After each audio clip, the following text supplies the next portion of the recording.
প্রায় 1-2 বছর পরে আব্বু আমাদের বাসায় বেড়াতে আসতেছে। এই খুশিতে আমি কি বাজার করলাম অবশ্যই ফুল ব্লগটা দেখবে।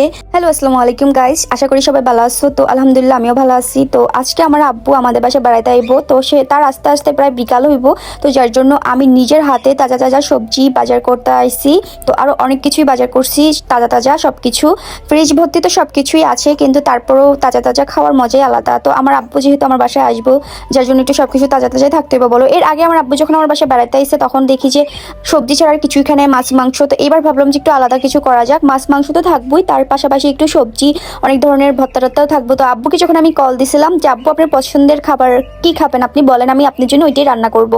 কিন্তু আমার আব্বু আমাকে হতাশ করে বললো যে না জি, আমি মাছ মাংস কিছু খাইতাম না, তুই আমার জন্য একটু ভর্তা বানাইস। আমি জাস্ট অবাক হয়ে গেলাম যে আপনি আমার বাসায় বেড়াতে আইবেন, আপনি আমি ভর্তা খাওয়াবো?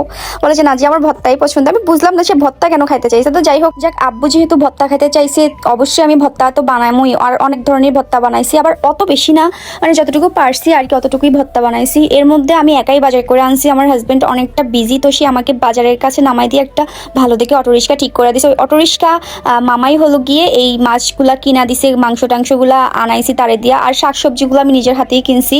আর হলো যে আমার আব্বু জানি যে চিংড়ি মাছ পাবদা মাছ এগুলো পছন্দ করে, তো তার জন্যই আনা। এমনিতে কিন্তু ফ্রিজে পাবদা মাছ চিংড়ি মাছ এগুলো আছে, বাট তাও আমি তাজা তাজা লই আইছি যেন একটু খাইয়া শান্তি পাই, একটু মজা পাই। ঝিরাদের রান্না তো অনেক বছর খায় না, যার জন্য একটু অনেক বছর পরে আসছে, একটু রান্না টান্না করছি বাবার জন্য। মানে কি বলবো, অনেক খুশিই লাগতেছে।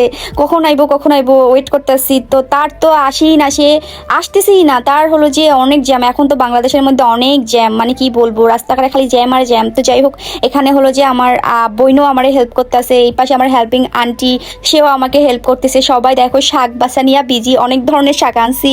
তো এই শাকগুলা ভর্তা বানাবো, বুঝছো। সারা জীবন তো দেখলাম যে সবাই শাকবাজি খায়, তো আমি একটু ইউনিক কিছু করলাম, শাক ভর্তা বানাবো। আর শাক ভর্তা খাইতে এত মজার, বানানো অনেকটা ইজি। তো অনেকবারই খাইছি, তো যার জন্য আমি ভাবলাম যে আব্বুর জন্য শাক ভর্তাটা করা যাক। আর আমার আব্বু না দেখছে যে ঝাল কম খায়, তো সব কিছুতে একটু ঝাল কম দিয়ে বানাইছিলাম। তো ওই ব্লগটাও তোমাদের সাথে শেয়ার করবো। আসলে এই ব্লগটার সাথে অ্যাড করলে না অনেক বড় হয়ে যায়, যার জন্য আসলে নেক্সট ব্লগে দেখতে পারবো আমি কি ভর্তা বানাইছি, কি রান্না করছি। তো এখন বলে নিচ্ছি যে আমার আব্বু কি লেগে মাছ মাংস কম খায়। তার কারণ হচ্ছে আমার আব্বু না পশু পাখিকে অনেক ভালোবাসে, যার জন্য আসলে মাছ মাংস খাইতে না তার বলে মায়া লাগে।